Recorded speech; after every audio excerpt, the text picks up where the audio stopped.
જય દ્વારકાધીશ. મિત્રો, મારા પિતાએ સ્મશાનમાં મારી દાદીની પાસબુક રાખમાં ફેંકીને કહ્યું, કચરો છે. પરંતુ જ્યારે હું બેગ પહોંચી તો એ જ કચરાએ મારી માતાના મોતનું રહસ્ય ખોલી દીધું. આ જૂની પાસબુકની કિંમત ₹1 પણ નથી. આને પણ અમ્માની રાખ સાથે વહાવી દો. મારા પિતા દેવેન્દ્ર ત્રિવેદીએ પૂરી પાસબુકને ગંગાજળથી પલાળેલી ચિતાની રાખ પાસે ફેંકી દીધી. આખું સ્મશાનઘાટ શાંત થઈ ગયું. પંડિતજીના મંત્રો રોકાઈ ગયા અને હું પહેલીવાર સમજી ગઈ કે કેટલાક લોકો મરવાવાળાથી નહીં પણ તેમને છોડેલા સત્યથી ડરે છે. મારી દાદી સાવિત્રી દેવીને હમણાં જ અગ્નિદાહ આપવામાં આવ્યો હતો. લાકડાની ગરમી હજી હવામાં હતી. રાખ હજી પૂરી ઠંડી નહોતી થઈ અને મારા પિતાએ તેમની છેલ્લી નિશાનીને એવી રીતે ફેંકી દીધી જાણે તે કોઈ ગંદી પહોંચ રસીદ હોય. હું 26 વર્ષની હતી. સફેદ સુતરાઉ સલવાર કમીજ પહેરેલી, વાળ વરસાદ અને ધુમાડાથી ચોટેલા હતા અને હાથ એટલા ઠંડા હતા કે પોતાની આંગળીઓ પણ અનુભવાતી નહોતી.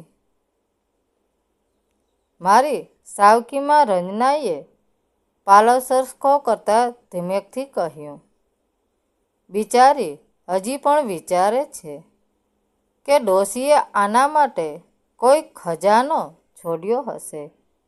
મારો સાવકો ભાઈ નિખિલ મોબાઈલથી વિડીયો બનાવી રહ્યો હતો. જો ખાતામાંથી ₹500 નીકળે તો મીઠાઈ મારા તરફથી. દીદી, કેટલાક સંબંધીઓ હસી પડ્યા. એ જ સંબંધીઓ જે થોડીવાર પહેલાં માં જેવું કોઈ નથી કહીને રડી રહ્યા હતા. વકીલ શ્રીધર મિશ્રા જે દાદીની વસિયત વાંચવા આવ્યા હતા તે ચૂપચાપ મને જોઈ રહ્યા હતા. વસિયતમાં માત્ર એક વાત લખેલી હતી. મારી પૌત્રી કાવ્યા ત્રિવેદીને મારી જૂની બચત પાસબુક અને તેની સાથે જોડાયેલા તમામ અધિકારીઓ આપવામાં આવે છે. પિતાને કંઈ મળ્યું નહોતું એટલે તેમના ચહેરા પર શોક નહીં, અપમાન હતું. દાદીએ જ મને ઉછેરી હતી. માતાનું મૃત્યુ ત્યારે થયું હતું જ્યારે હું 5 વર્ષની હતી. પિતાએ જલ્દી જ બીજી વાર લગ્ન કરી લીધા અને મને અપશુકનિયાળી કહીને દાદીના જૂના ઘરે મોકલી દીધી હતી. દાદીએ મને લોટમાં પાણીનો સાચો હિસાબ શીખવાડ્યો, વીજળીનું બિલ વાંચતા શીખવાડ્યું અને સૌથી અગત્યનું, કોઈ પણ કાગળ પર આંખ બંધ કરીને સહી ન કરવાનું શીખવાડ્યું. મોતથી 4 દિવસ પહેલાં હોસ્પિટલના બિસ્તર પર તેમણે મારો હાથ દબાવીને કહ્યું હતું, જ્યારે બધા તારા પર હશે તું ચૂપ રહેજે. અને પછી બેગ જજે. ત્યારે મને લાગ્યું હતું કે તેઓ તાવમાં બબડી રહ્યા છે. હવે એ જ શબ્દો મારી છાતીમાં હથોડાની જેમ વાગી રહ્યા હતા. હું આગળ વધી અને રાખ પાસે પડેલી પાસબુક ઉઠાવવા લાગી. પિતાએ મારું કાંડું પકડી લીધું. નાટક ન કર કાવ્યા, હાથ છોડો. બધાની સામે આબરૂ કઢાવશે. આબરૂ તમે કાઢી છે, મેં નહીં. તેમની આંખો લાલ થઈ ગઈ. તારી દાદીએ મને આખી જિંદગી નીચો દેખાડ્યો, હવે મરીને પણ તમાશો છોડતી ગઈ. મેં ઝટકાથી હાથ છોડાવ્યો, પાસબુક ઉઠાવી અને મારા દુપટ્ટાથી માટી લૂછી. તેના પર દાદીનું નામ હતું, સાવિત્રી દેવી ત્રિવેદી. અંદર એક ખૂણામાં મારું નામ પણ લખેલું હતું, નાના અક્ષરોમાં, કાવ્યા માટે. મારા ગળામાં ડૂમો ભરાઈ ગયો. હું પાછળ ફરીને સ્મશાનથી બહાર ચાલવા લાગી. નિખિલ રસ્તામાં ઊભો રહી ગયો. ક્યાં જઈ રહી છે? મેં તેની આંખોમાં જોયું. બેક પાછળથી પિતાના હસવાનો અવાજ આવ્યો, જા, ત્યાં પણ લોકો તારા પર જ હસશે. પરંતુ શ્રીધર મિશ્રા હસ્યા નહીં. તેમણે બસ મારો ચહેરો જોયો, જાણે કોઈ જૂના તાળામાં સાચી ચાવી લાગતી જોઈ લીધી હોય. 1 કલાક પછી હું લખનૌના ચોક વિસ્તારની જૂની સહકારી બેંકની શાખામાં ઊભી હતી. વાળમાંથી હજી પણ ધુમાડાની ગંધ આવી રહી હતી. કાઉન્ટર પર બેઠેલી કેશિયર સુનેના માથુરે પાસબુક ખોલી. તેણે પહેલાં દાદીનું નામ વાંચ્યું, પછી મારું નામ. તેનો ચહેરો સફેદ પડી ગયો.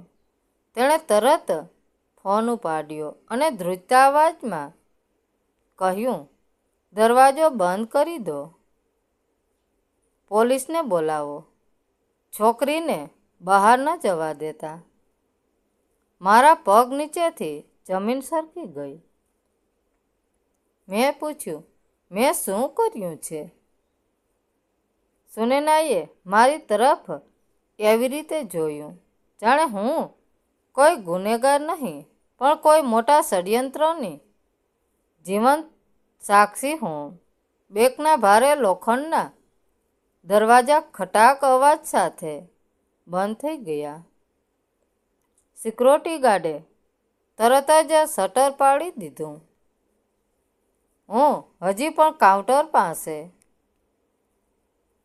જડવંત ઊભી હતી, હાથમાં એ જ ભીની અને રાખથી રખડાયેલી પાસબુક પકડીને. મારી આસપાસ બેંકના ગ્રાહકો ગભરાઈને મને જોઈ રહ્યા હતા. શ્વાસ લેવો પણ મુશ્કેલ બની રહ્યો હતો. થોડી જ વારમાં બેંકના બ્રાન્ચ મેનેજર રાજીવ ભટનાગર તેમની કેબિનમાંથી દોડતા બહાર આવ્યા. તેમના કપાળ પર પરસેવો હતો. સુનૈનાએ ધ્રુજતા હાથે ભૂરી પાસબુક તેમને આપી. મેનેજરે પાસબુકના પાના ફેરવ્યા અને મારી સામે જોયું. તેમની નજર મારા સફેદ કપડાં અને વિખરાયેલા વાળ પર પડી. તારું નામ કાવ્યા ત્રિવેદી છે, સાવિત્રી દેવીની પૌત્રી. મેં માત્ર માથું હલાવ્યું. મારો અવાજ ગળામાં જ સુકાઈ ગયો હતો. તને ખબર છે આ પાસબુકમાં શું છે? તેમણે ધીમા પણ ગંભીર અવાજે પૂછ્યું. ના, દાદીએ મરતા પહેલાં મને બેંક આવવાનું કહ્યું હતું. તેમાં કદાચ થોડી બચત હશે. મેનેજરે એક ઊંડો શ્વાસ લીધો અને ચશ્મા સરખા કર્યા. આ કોઈ સામાન્ય બચત ખાતું નથી, કાવ્યા. આ ખાતું છેલ્લા 21 વર્ષથી પોલીસ અને સીબીઆઈના આદેશ પર ફ્રીઝ કરવામાં આવ્યું છે અને આમાં પૈસા નથી. તો શું છે? મેં માંડ હિંમત ભેગી કરીને પૂછ્યું. આ એક સ્પેશિયલ સિક્યોરિટી લોકરની કી પાસબુક છે.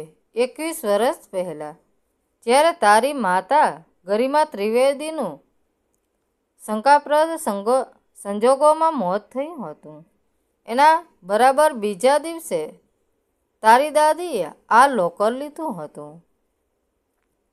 મારા પગ નીચેથી જમીન સરકી ગઈ.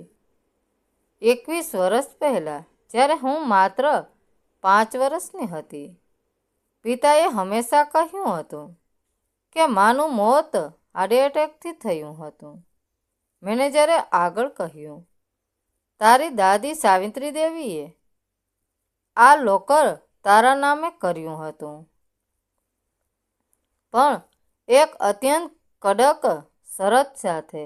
કાનૂની દસ્તાવેજો મુજબ આ લોકર માત્ર ત્યારે જ ખુલશે જ્યારે કાં તો તું 26 વર્ષની થઈશ અથવા સાવિત્રી દેવીનું મૃત્યુ થશે.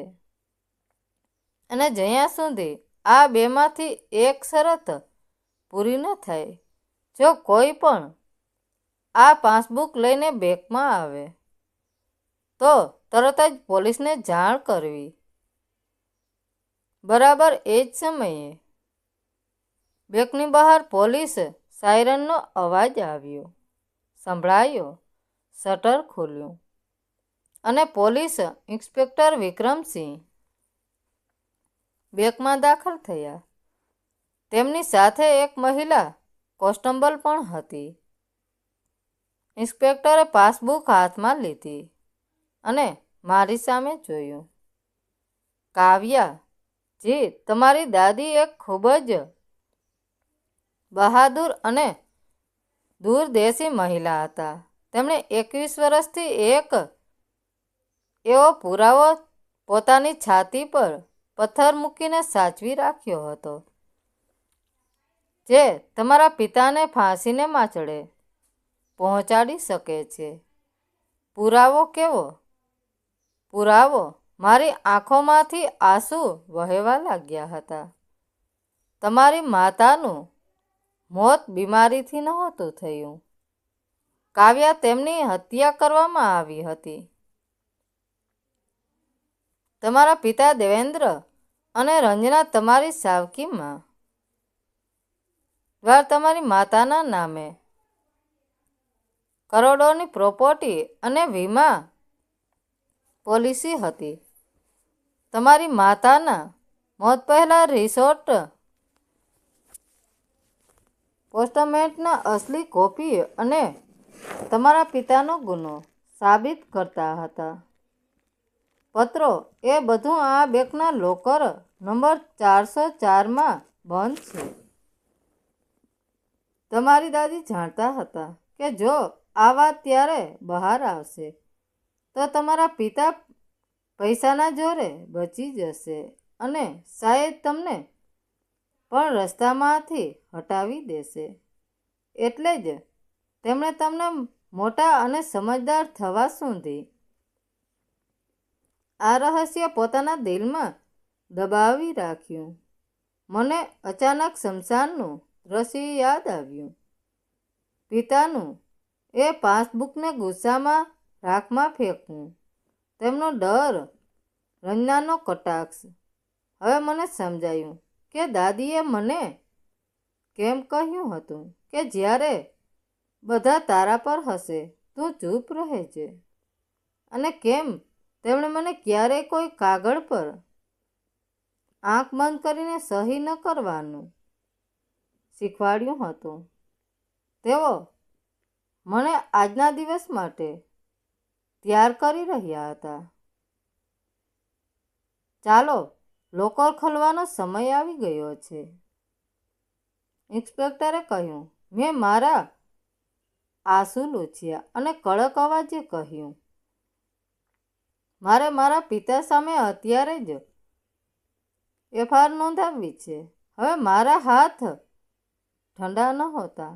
મારા હાથમાં હવે કોઈ ગંદી રસીદ નહોતી, પણ મારી માતાને ન્યાય આપવાની અને મારા પિતાના અહંકારના વિનાશની ચાવી હતી. મિત્રો, વાર્તા કેવી લાગી? સારી લાગી હોય તો કોમેન્ટ કરીને જરૂર જણાવજો. ધન્યવાદ મિત્રો. રાધે રાધે. જય દ્વારકાધીશ.